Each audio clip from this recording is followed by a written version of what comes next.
और विषय की वासना से जो हृदय में भयंकर दुर्गंध भरी हुई है, वो चरण कमल की सुगंध कर्ण मार्ग से जब हृदय प्रदेश में जाती है तो विषय की दुर्गंध को सदा सर्वदा के लिए दूर कर देती है और अंतःकरण को भगवत चरणारविंद मकरंद से सुगंध से परिपूरित कर देती है। तो श्री पीपाजी महाराज के उपदेश का सद्या प्रभाव राजा के हृदय पर हुआ और अब गुरुदेव के उपदेश को उसने अपने हृदय में धारण कर लिया।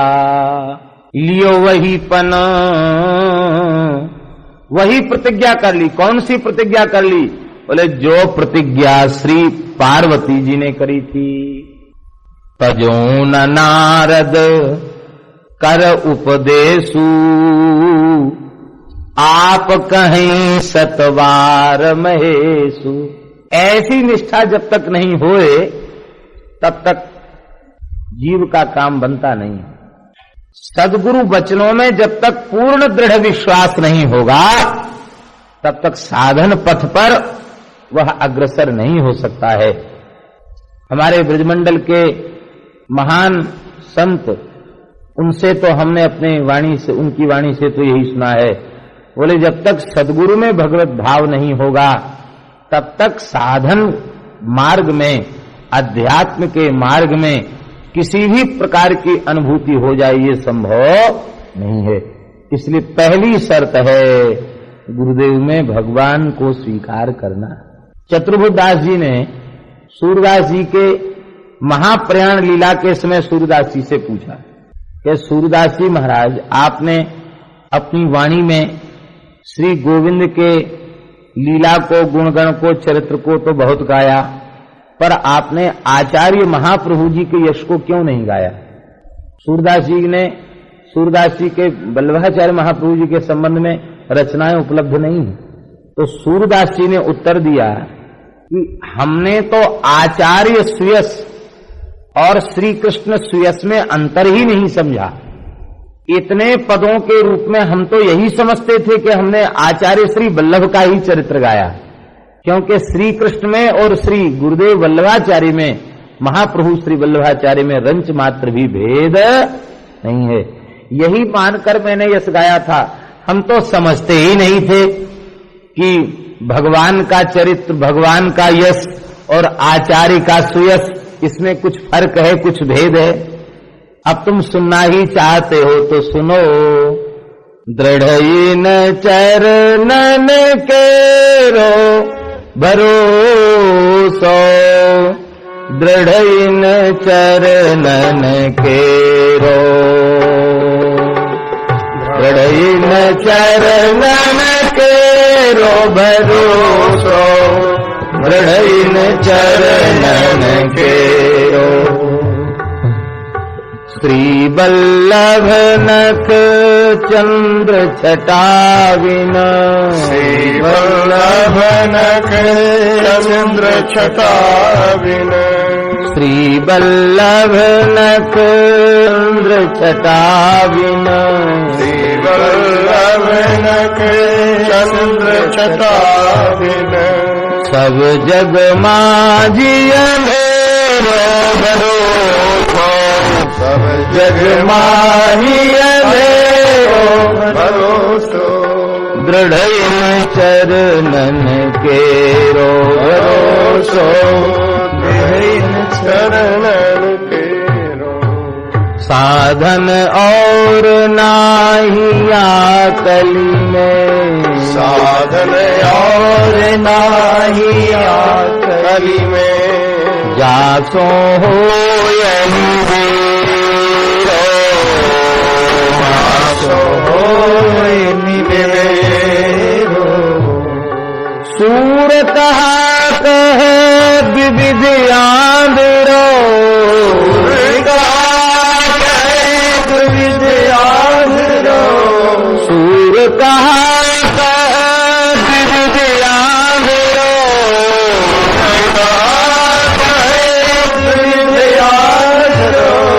बिना मोल तो चेरो, बिना मोल को चेरो। दृढ़ चरणन केरो भरोसो चरणन के। एक ही पद में आचार्य और भगवान दोनों का यह शेष में भरोसो दृढ़ इन चरणन केरो, इन चरणों का सुदृढ़ भरोसा है। श्री वल्लभ, श्री माने श्रिय राधिकाया वल्लभ, श्री वल्लभ, श्री राधा वल्लभ लाल के श्री वल्लभ नखचंद्र, श्री राधा वल्लभ लाल के नखचंद्र छटा के बिना सब जग माही अंधेरो, और श्री वल्लभाचार्य के सदगुरुदेव के चरण कमल नखमणि चंद्रिका की उज्जवल छटा के बिना भी सब जग माही अंधेरो। साधन और नाहिया कली में जासो हो निवेरो, श्री कृष्ण चरण कमल के सुदृढ़ आश्रय के समान और कोई कलिकाल में दूसरा साधन नहीं है। श्री कृष्ण शरणागति ही जीव के कल्याण का सर्वोत्कृष्ट साधन है। दूसरा भाव, श्री आचार्य श्री वल्लभाचार्य महाप्रभु, इनके चरण कमलों के आश्रय सदगुरु चरण आश्रय से बढ़कर के कलिकाल में जीव के निस्तार का कोई दूसरा उपाय नहीं है। सूर कहा कहे द्विविध आंदरो, बिना मूल को चेरो, हम तो गुरु और गोविंद के बिना मूल के चोरे। तो श्री वल्लभ में वल्लभाचार्य जी भी हैं और श्री वल्लभ में श्री श्रीनाथ जी हैं, दोनों। वही पन प्रतिज्ञा पूर्वक धारण कर लिया, गुरुदेव में भगवत भाव स्वीकार कर लिया। एक बात हम प्रसंगवश बता रहे हैं, श्रीमद् भागवत के नवयोगीश्वर संवाद में 11वें स्कंध में जहां नवयोगीश्वरों ने भागवत धर्म का उपदेश किया है, तो वहां सार सबका यही है कि एक भगवान को छोड़कर के दूसरी कोई वस्तु नहीं है। यही सबसे श्रेष्ठ ज्ञान है और यही सबसे श्रेष्ठ भक्ति है। ये सारा जगत भगवत स्वरूप है। खम्बायुमग्निम शलिलम महिश्च सरित समुद्राश्च हरेश शरीरम यत्किंच भूतम प्रणमेदनन्यः, ये सब कुछ भगवान का ही स्वरूप है। लेकिन इस सर्वोच्च साधना की कक्षा पर पहुंचने के लिए हमें शुरुआत कहां से करनी चाहिए, इस संबंध में नवयोगीश्वर कहते हैं सबसे पहले ये सारा ब्रह्मांड सारा विराट भगवान का स्वरूप है। ये बात सर्वथा सत्य है, लेकिन इतने बड़े सत्य को सहसा स्वीकार नहीं किया जा सकता। तो उसकी एक पद्धति है। क्या पद्धति है? तो वहां नवयोगीश्वर कहते हैं सबसे पहले संत सदगुरु में भगवत भाव स्वीकार कर लो। वाक्य है भक्त्यैकेशं गुरुदेवतात्मा, भक्ति पूर्वक गुरु को ही अपना देवता मान लो, गुरु को ही आत्मा मान लो, गुरु को ही परमात्मा मान लो। अब गुरु जी में भगवत भाव हो गया, एक जगह पूर्ण भगवत भाव हो गया। अब गुरु जी ने कह दिया बेटा देखो ये तुलसी, पीपल, अग्नि, गौ, ब्राह्मण, संत, अतिथि, ये सब भगवान की ही विभूतियां हैं। इनमें भगवान को स्वीकार करके इनका आदर क्या करो। अच्छा महाराज, फिर गुरु जी ने भगवान का श्री विग्रह दे दिया, तो ये भगवान है, इनमें भगवान को स्वीकार करो। ये भगवान की विभूतियां हैं, इनमें भगवान को स्वीकार करो। तो एक जगह भगवत भाव होने के बाद अब जब सत्संग शुरू हुआ तो फिर भगवत विभूतियों में भगवत भाव हो गया, और बढ़ते बढ़ते वह भगवत भाव इतना आगे बढ़ जाएगा कि बस निरंतर भगवत भावापन्न होकर के एवं व्रतस्व प्रिय नाम कीर्त्या, निरंतर प्रतिज्ञा पूर्वक अपने प्रेमास्पद के नाम रूप गुण लीला का संकीर्तन करेगा। तो जातानुराग, अनुराग प्रकट हो जाएगा, चित्त पिघल जाएगा। पर हसत्यथः, कभी हंसने लग जाएगा, कभी रोने लग जाएगा, कभी उच्च स्वर से पुकारने लग जाएगा, और कभी कभी तो उन्मादवन नृत्यत लोकबाह्य, जब लोकबाह्य होकर के उन्मत्त होकर के नृत्य करने लग जाएगा। तब खम्बायु मग्निम सलिलम महिश्च, तब उस कक्षा पर पहुंचेगा कि आकाश पाताल पृथ्वी सूर्य चंद्रमा ग्रह नक्षत्र तारे शरत समुद्राश्च हरेश शरीरम यत्किंच भूतम प्रणमे अनन्या। तात्पर्य क्या हुआ? तात्पर्य है कि साधन पथ का शुभारंभ यहीं से है। सबसे पहले सद्गुरुदेव में भगवान को स्वीकार कर लो। यहां यदि भगवान को स्वीकार नहीं किया गया है तो निश्चित मान लेना चाहे जितने साधन करो, फिर आगे भी कहीं भगवत भाव सुदृढ़ नहीं होगा। इसलिए गुरु पूजा गुरु निष्ठा, गुरु सेवा, ये भी भगवान की प्रतीकात्मक उपासना है। जैसे पतिव्रता नारी पति को भगवान का प्रतीक मानकर उपासना करती है और चरम लक्ष्य को प्राप्त कर लेती है, ऐसे ही शिष्य के द्वारा की गई गुरुदेव की सेवा, यह भी प्रतीकात्मक उपासना है। हमारे महाराज जी कहते थे ये प्रतीकात्मक उपासना है, अर्थात शिष्य के लिए गुरु भगवान का प्रतीक है। ये मानकर सेवा करेंगे तो सब कुछ प्राप्त हो जाएगा। जिन पूज्य भाई जी का हम लोग तिरुभाव महोत्सव बिता रहे हैं, उन पूज्य श्री बाबू जी के प्रति, भाई जी के प्रति पूज्य श्री बाबा महाराज ने अपना संपूर्ण सहृदयता पूर्वक समर्पण कर दिया। और समर्पण ही नहीं कर दिया, हृदय से अपने साधन पथ के सद्गुरु रूप में उन्होंने पूज्य भाई जी का वर्ण कर लिया। और ऐसा वर्ण किया कि इस युग में गुरु के प्रति, पथ प्रदर्शक के प्रति कैसी निष्ठा होनी चाहिए, इसका उदाहरण जैसा पूज्य बाबा ने प्रस्तुत किया, ऐसा उदाहरण संसार में दूसरा कोई मिले ये कठिन है। कहां तक कहें, भाई जी बाबा से सेवा स्वीकार नहीं लेते थे, करते थे, क्योंकि बाबा एक तो विप्र कुलोत्पन्न है, फिर चतुर्थाश्रमी है, और भाई जी गृहस्थ के परिवेश में है। तो कहां तक कहें, पूज्य श्री बाबा महाराज ने एकमात्र ही, कौन थे? कृष्णचंद्र जी, उनके ऊपर कृपा करके उन्होंने उनको दीक्षित किया और कहा कि हम सेवा नहीं कर सकते भाई जी की, तो तुम्हारे रूप में हम ही भाई जी की सेवा करेंगे। और श्री कृष्णचंद्र जी को भाई जी की सेवा में लगाए। ऐसा समर्पण, ऐसी निष्ठा, अनुभूतियां बाबा की कैसी कैसी थी, ये तो यत्किंचित हम लोग चर्चा कर लेते हैं, लेकिन यह तो अनुभूति करने वाले बाबा खुद ही जाने वे कितनी गहरी अनुभूतियों में डूबे हुए थे, कैसे रस सिंधु में वे डूबे रहते थे। वह अनुभूति वाणी का विषय हमारे ब्रजमंडल के महान सिद्ध संत पूज्य पाद प्रातस्मरणीय पूज्य पंडित श्री गया प्रसाद जी महाराज, इनके जीवन में, पंडित जी महाराज के जीवन में दास को जो बात समझ में आई, उनके जीवन का सर्वोत्कृष्ट पक्ष क्या था, उनकी साधना का सर्वोत्कृष्ट पक्ष क्या था, हमको तो ऐसा लगता उनकी साधना का सर्वोत्कृष्ट पक्ष यही था, परम शुद्धे श्री उड़िया भावा में पूर्ण भगवत भाव।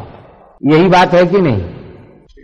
कितने के उदाहरण आपको दें, इस मार्ग में किसी को भी किसी भी प्रकार की कोई उपलब्धि भई है तो संत सद्गुरुदेव में पूर्ण भाव के बिना उपलब्धि संभव नहीं है। हमें अपने महाराज जी की एक बात याद आती। एक बार हमने महाराज जी से पूछा, संभवतः गुरु पूर्णिमा का ही अवसर था, तो हमने महाराज जी से कहा, महाराज जी आप अपने गुरु जी का फोटो नहीं रखते? और महाराज जी हमको पूछना नहीं चाहिए था ये प्रश्न, पर बालक थे इसलिए पूछ लिया, मन में आया तो कह दिया। वो महाराज जी तिलक शुरू करके, गुरु पूर्णिमा का दिन था, सवेरे के शायद 6 साढ़े 6 बज रहे होंगे, उस समय कोई आया भी नहीं था पूजा करने, महाराज जी अकेले ही बैठे थे, आंख बंद करके, आंख में सुरमा लगा करके और आंख बंद करके महाराज जी बैठे थे। महाराज जी आप गुरु जी का फोटो नहीं रखते? पता नहीं महाराज जी किस भाव राज्य में होंगे, कितना शब्द सुनते ही महाराज जी के होठ कांपने लग गए, नेत्र भर आए, प्रेम के लक्षण सहसा शरीर में प्रकट हो गए और गदगद कंठ से उन्होंने कहा, गुरुदेव भगवान सरपंच बाबा की छवि तो हृदय पटल पर अंकित है, जो कभी नहीं मिट सकती है। बाहर का चित्र नहीं रखते पंडित जी, हृदय पटल पर गुरुदेव की छवि को अंकित करते हैं। परम प्रेममय मृदु मस्कीनी चारु चित्त भीति लिख। इतना कहकर महाराज जी गदगद हो गए, फिर माला जपने लग गए। किस भाव में थे महाराज जी कह गए। इससे ये सिद्ध होता है कि बाहर से कुछ चर्चा भी नहीं करते दिखाई पड़ते, कोई सेवा पूजा भी करते नहीं दिखाई पड़ते, पर उनकी आचार्य निष्ठा कैसी अद्वितीय। कहते हमारे हृदय पटल पर सदा गुरुदेव की छवि अंकित बनी रहती है। श्री गुरु चरण सरोज रज निज मन मुकुर सुधारी। वरुणौ रघुवर विमल यश जो दायक फल चारि। जन मन मंजू मुकुर मलहरणी किए तिलक गुण गण बस करनी। सुकृत संभुतन विमल विभूति मंजुल मंगल मोद प्रसूति। हाँ, इसमें भी एक सावधानी की बहुत जरूरत है।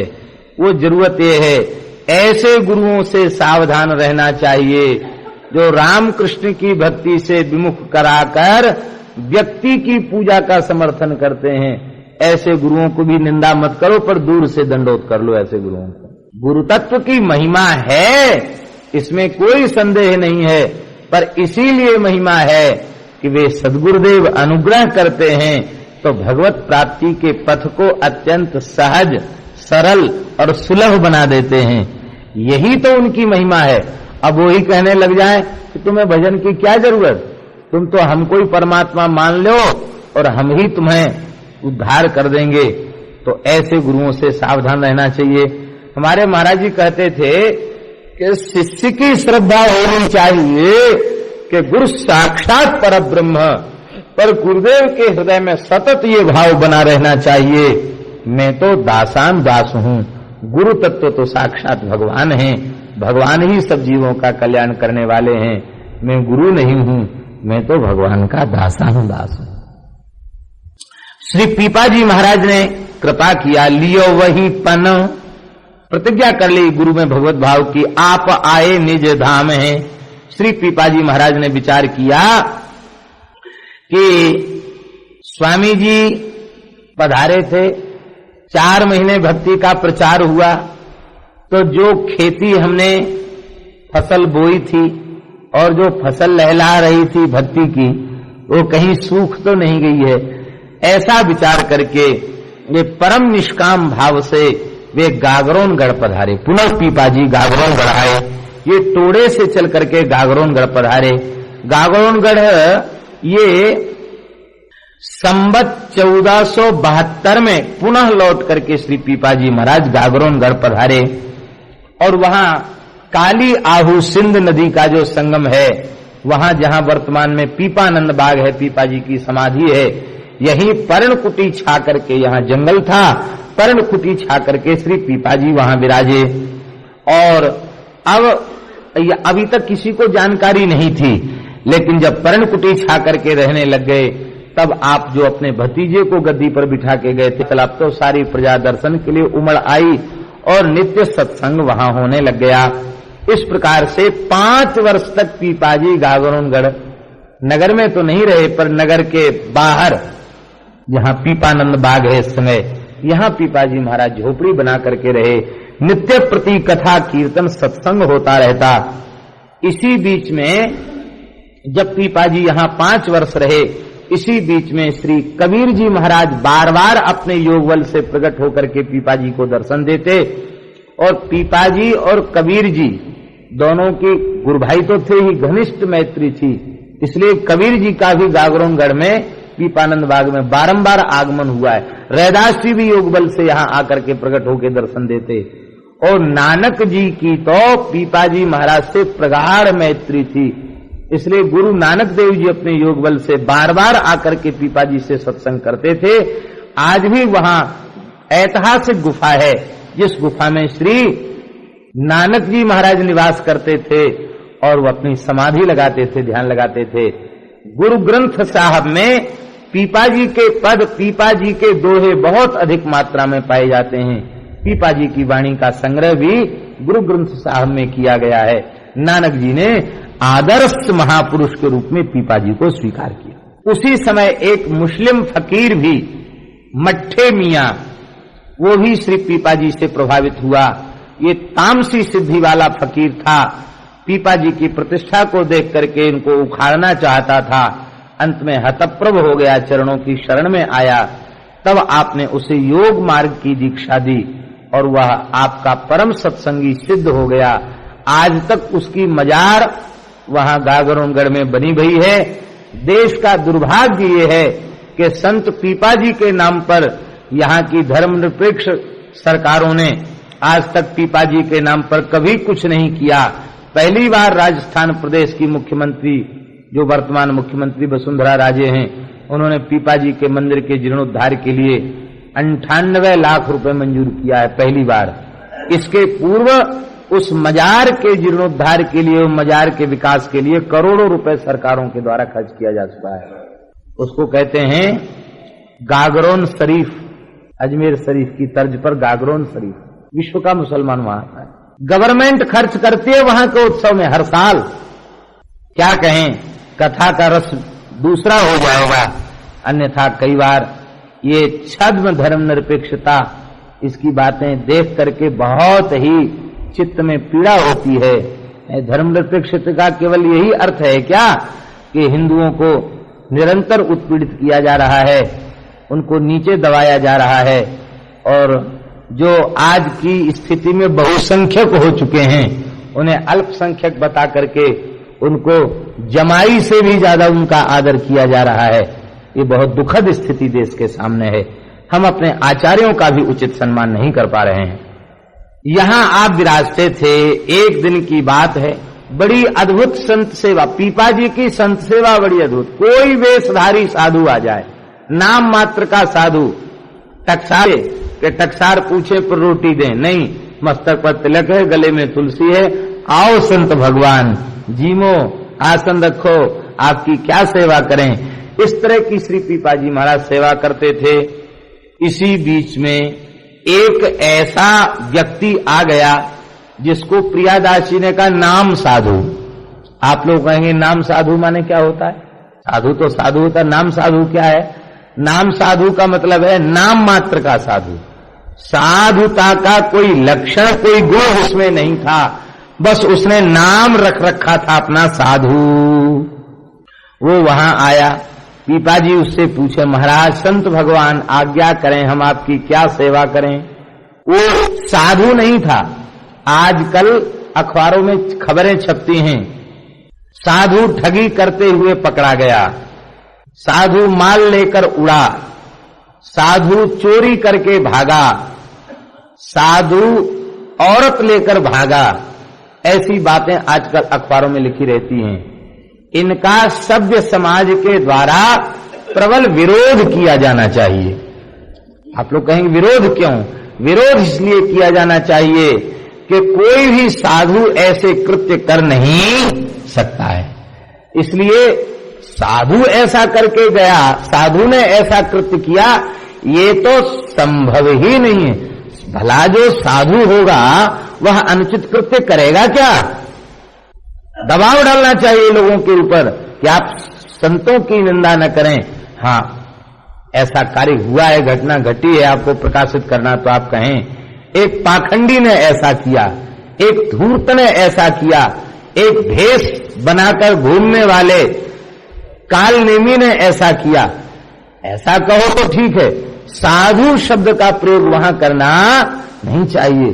साधु शब्द का प्रयोग कोई साधारण बात है। संत शब्द का प्रयोग कर दिया गया और साधु शब्द का प्रयोग कर दिया गया, तो इन दोनों शब्दों को किसी भी अन्य विशेषण की आवश्यकता नहीं।